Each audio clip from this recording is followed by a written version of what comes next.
Жігіттер ойын арзан, күлкі қымбат, екі түрлі нәрсе ғой, сыры мен сымбат.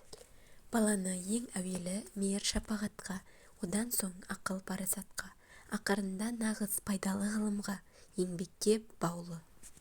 Қайғы келсе қарсы тұр, құлай берме, қызық келсе қызықпа, оңғаққа ерме, жүрегіңе сүңгеде түбін көзде, сонан тапқан шын асыл тастай көрме.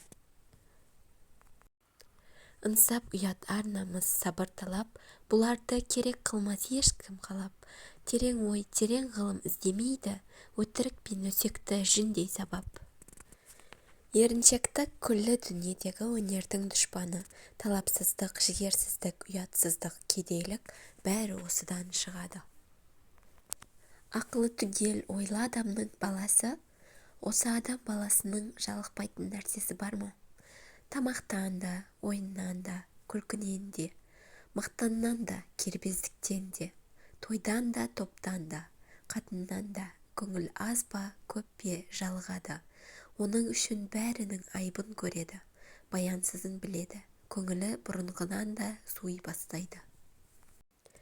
Пендеде бір іс бар, жалығу деген. Ол тағдырда адаммен бірге жаратылған нәрсе. Оны өзі тапқан емес. Оған егер бір кейбір адамдар ішсем, жесем деп қиеге келеді. Ал кейбіреулері білсем, көрсем деп келеді. Адамды жөн білетін дана деп біл. Істерін жалқау жанның шала деп біл. Құр жақсы елулерге келсе дағы, білімсіз сондай жанды бала.